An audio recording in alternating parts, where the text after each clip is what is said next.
Hello everyone, my presentation is going to be on the effect of athletic injuries and career termination on the psychology of athletes. And I apologize for my voice and any interruptions from coughing because I'm pretty sick while doing this.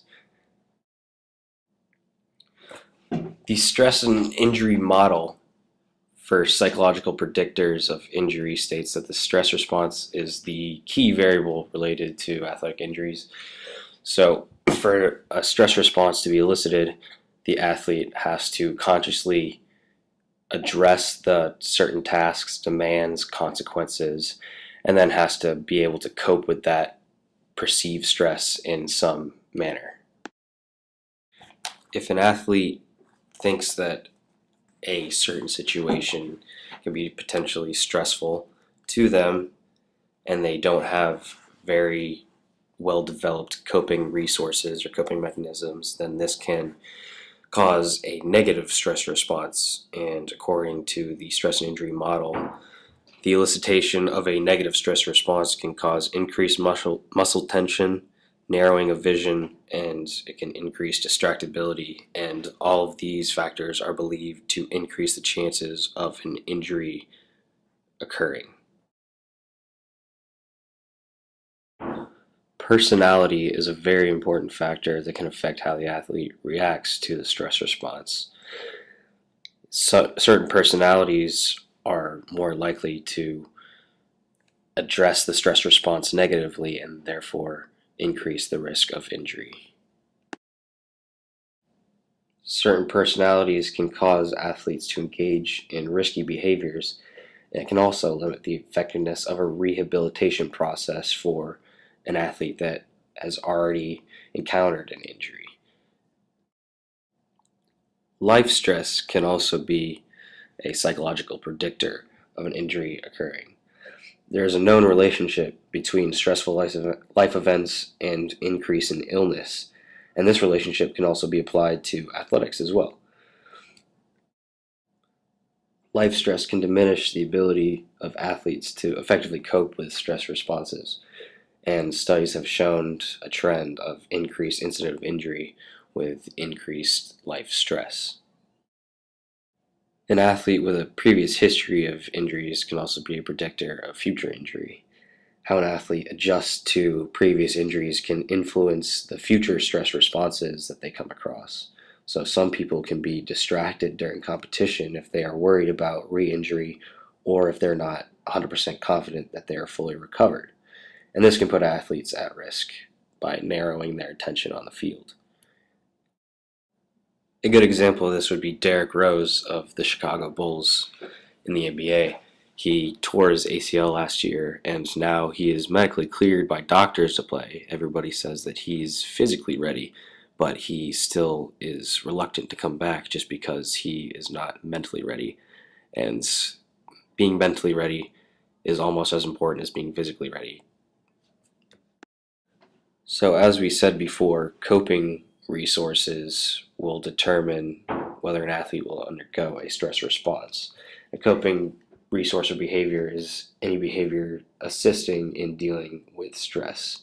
And coping behaviors are very individualistic from person to person. So, coping resources include coping behaviors, like I just said, social support, stress management techniques, attentional strategy, and also medication. Social support is obviously one of the most important coping resources for injury prevention and rehab, and studies have shown that an absence of support or negative support can cause a strong relationship between life stress and injury. So if they don't have a strong social circle supporting them, then whenever they encounter high stress in their life, they are going to be more likely to encounter an injury.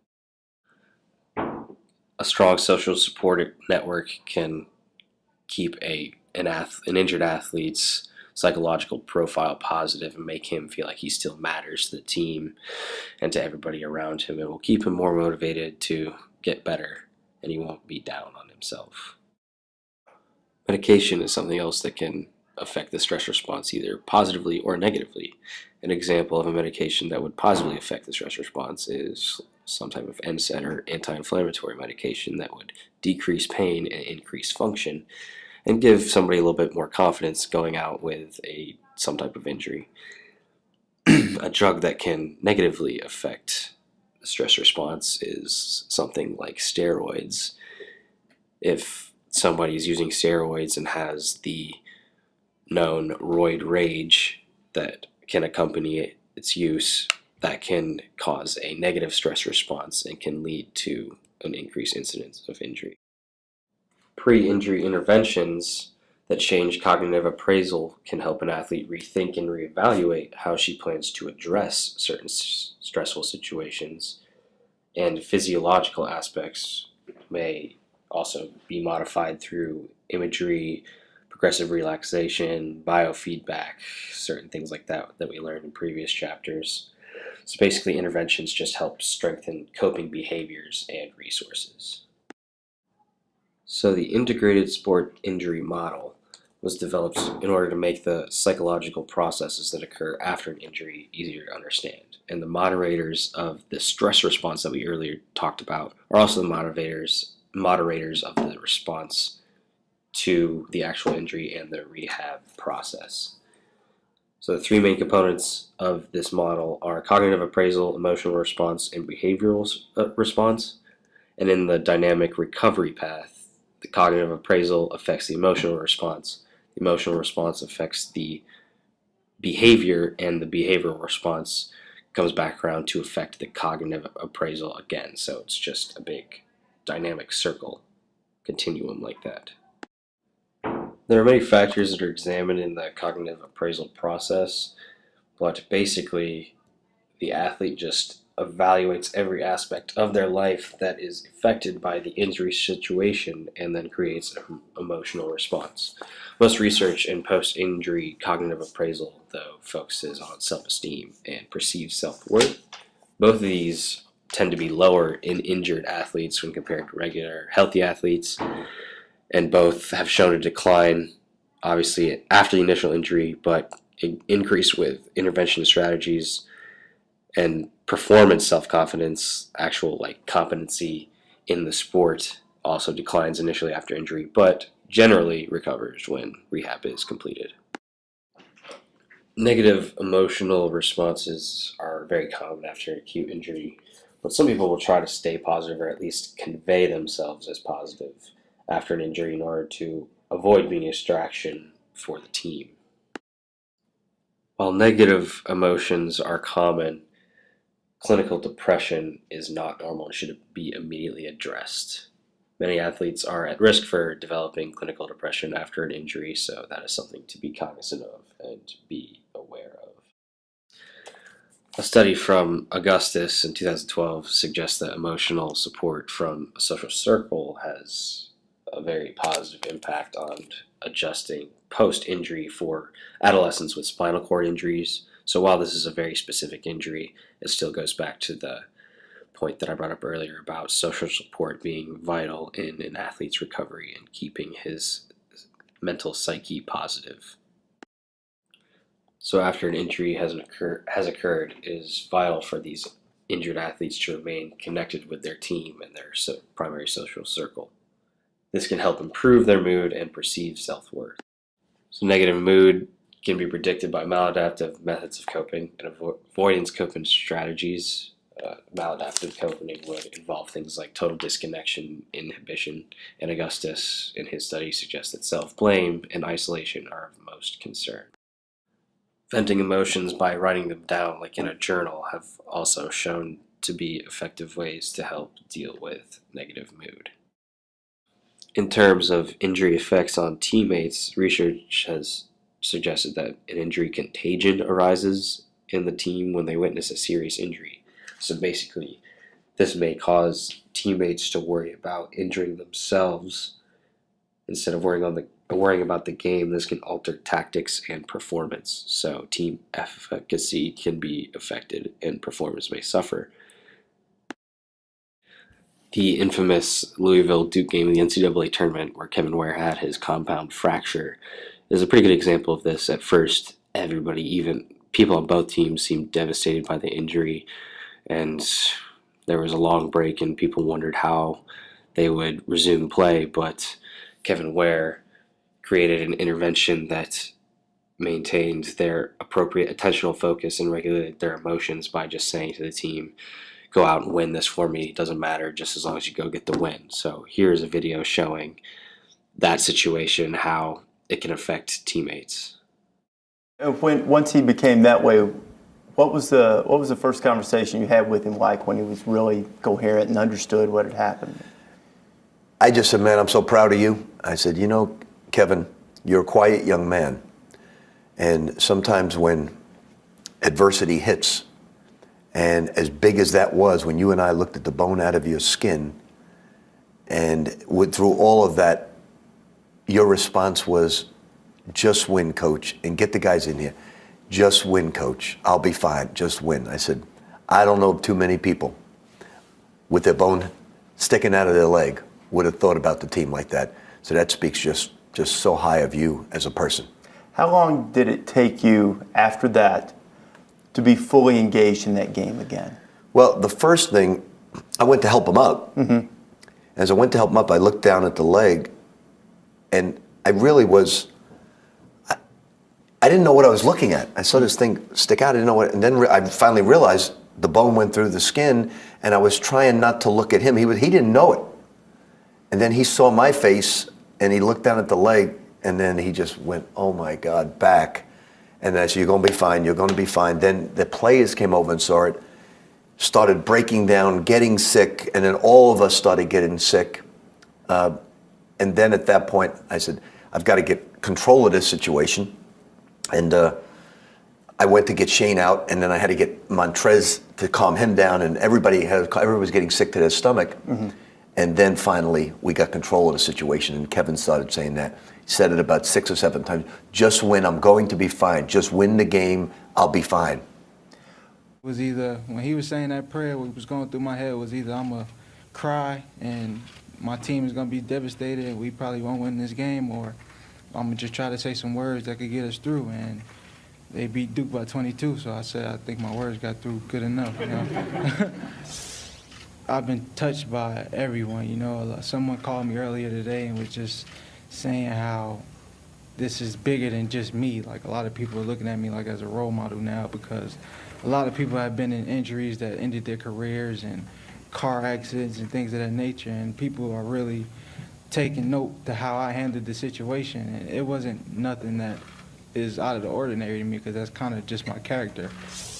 Definitely a conversation with Kobe. You know, I'm not a strong, I've always been a LeBron kind of guy, but Kobe, you know, like Kobe reaches out to you and people making the fake accounts for the Twitter and the Instagram. I kind of felt like it was disrespectful. That's the only reason I ended up getting back on Twitter, to just verify that this guy isn't me, you know. So them just reaching out to me and showing that it doesn't matter how old you are or what the situation is, everybody cares, that really touched me. But it's nothing like seeing my teammates, you know, we brothers, and I wouldn't trade these guys in for the world, you know. It's just a bond there that it'll never be broken, and that's just as real as it gets. I just feel like they're not playing just to win a national championship now, you know. We accomplished a Big East championship last year. We accomplished making it to a Final Four last year.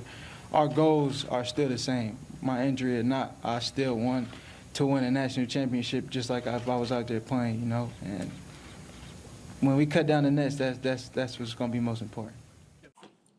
So the behavioral response in rehabilitation involves the adherence to the rehab program, effort, and the behavioral coping.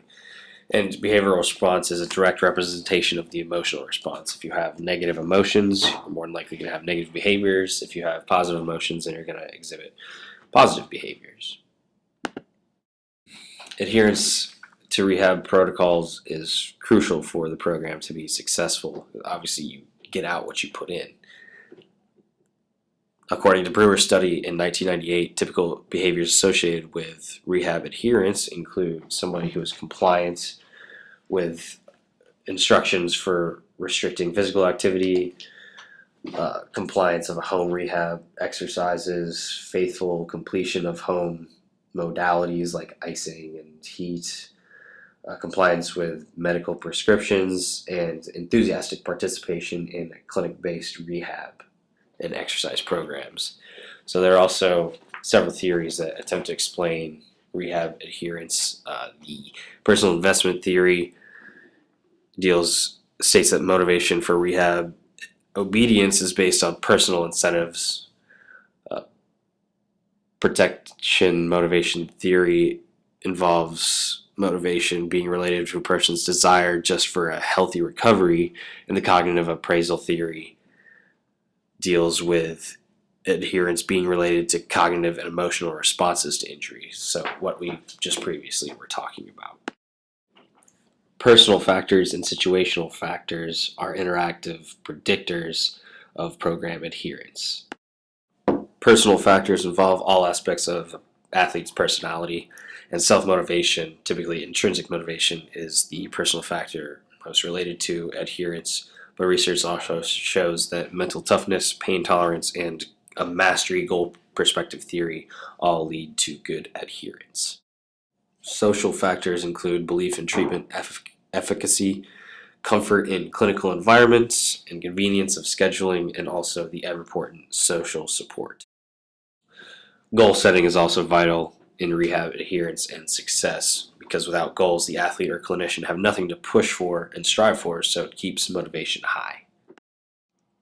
This study that I found provides reinforcement to the rehab adherence predictors, and they concluded that clinicians should give patients perspective on the issues that they perceive affect their adherence, so basically see what they think the rehab process entails, and be honest with them up front and tell them what to expect. Patients also showed better adherence when they understood how the injury happened and how the rehab program will address the athlete's need. So it's important to just educate the patients on every aspect about their injury and the rehab protocol. Therapists also need to openly discuss with patients about the priority of their rehab and the importance of self-motivation. So you need to let patients know that no one can make you better. It's up to you to want to get better as fast as you can.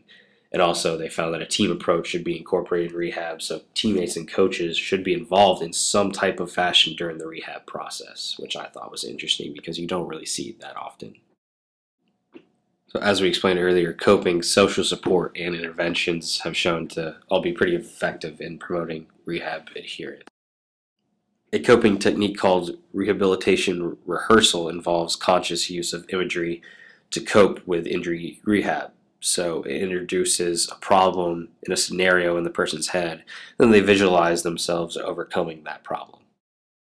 And like I previously explained earlier, research has suggested that writing about suppressed feelings is an effective catharsis for reducing frustration from the rehab process. Return to competition is typically the ultimate goal of the injured athlete. Research shows that there can be a large amount of frustration, psychological fear that's associated with returning to competition. And this can be seen in the NBA player Derrick Rose that I talked about earlier. Athletes who successfully return to high levels of competition performance have a high motivation return, have both positive and negative emotions related to return. They do not rush their decision. They typically resist pressure to return too early, and they cope with adversity and injury setbacks effectively, and they enjoy aspects of returning, and they recognize positive consequences of injury, so personal growth that is related to overcoming adversity. And a perfect example of this would be Adrian Peterson. He has just an incredible psyche, and he returned after an ACL and MCL tear better than he was before and ended up getting the second most rushing yards in a single season in NFL history. Your debut a few weeks into the season as opposed to being tunnel vision on week 1 for you? For me, no. I'm not trying to encounter no delays. Talk, there you go, talk, there you go. Good. Quick feet and then go into a plow. 3, 2, 1. You know, it's about long term, and I understand that. So ultimately, I'm gonna be smart, you know, and do what's best for me. You know, I know my body. I know once that week one comes, regular season, if I'm gonna be able to go out and perform the way I know I need to. And I know that I'll be able to do that. Hands, good. Hands, get the hips around, good. Hips around, knees around, good. So I saw a picture of you in the hospital bed where you had a celebration hat on and one of those celebration noise-making things in your mouth. After you had an ACL surgery, what does that tell everybody about the mindset that you had from day one about how you were going to go through your rehab and come back? Hey, I'm approaching this in the best way possible. You know, I'm not gonna let this, hold me down. You know, I'm keeping a positive mindset. I'm taking it and I'm accepting it for what it is. And, just let everybody know that, hey, I'm here. Declaration for your goal for this season as it relates to your comeback from the ACL and MCL tear? First off, the ultimate goal is just to come back 110% better than I was before. In addition to injury, there are many other reasons an athlete's career can end, like illnesses, or not being able to afford athletic competition, or just being simply cut from a team. And there's often no one available to help these athletes face a cessation of their athletic career. And if their adaptation to career termination isn't smooth, then there can be negative consequences like psychopathological disorders, problems in personal relationships, substance abuse, and things of that nature. This study that I found examines the transition of patients to life after a devastating spinal cord injury. And a big term that is important in this study is athletic identity, and they define it as the extent to which one identifies themselves with the athlete role. So basically, your personal identity revolves around being an athlete if your athletic identity is high. And events that threaten the athlete role, like injury, illness, getting cut, will negatively affect a person's personal identity. The examiners found that participating in any type of sport involvement after the injury is beneficial to their psychological state when they have a high athletic identity. And while this study may not involve the entire athletic realm, it's good to know there's potential for dealing with athletes when their career in their primary sport is done. So research clearly supports the importance of pre-retirement planning, and athletes have to learn how to lower their athletic identities in some way for a smoother transition to the non-competitive athletic life. Here's a video that highlights the problems that certain NFL players face after career terminations, and an option that this organization gives to these players in order to have some type of career or life after football. The average professional athlete's career is over by age 33. For physical demanding sports like American football, it's as young as 28. Touchdown, Redskins. For many of them, it's difficult to answer a simple question: what comes next? And all their life they focused on being the best football player they can be. So now we try to help them figure out, how can I do something else? Kenneth Shropshire is Taharipour's colleague at the University of Pennsylvania's Wharton Business School. Together, they joined forces with the National Football League in 2005. They formed the Business Management and Entrepreneurial Program. So some people say athletes actually die two deaths. You kind of die when you stop playing and you die in real life. So they've got to come back to life and figure out, how am I going to make a living for 25 for maybe another 40 years. For Taharipour, the partnership with the NFL was a dream come true. It was taking everything I love about teaching and yet being able to impact people who are both accomplished and are incredibly driven and yet very humble. Driven, rich, and young can be a bad combination. And even with help, figuring out the next chapter is not easy. Tony Stewart, a recent graduate of the program, retired from the NFL just a few months ago. 78% of professional football players are bankrupt, divorced, or unemployed 2 years after leaving the game. When it's time, when it's over, when your time is over, you have to have a plan. You have to be ready.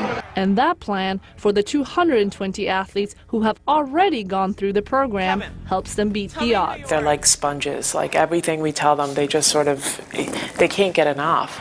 Many guys come in and say, you know, I want to make a difference, and I want to be known as more than just, you know, the number on my jersey. I just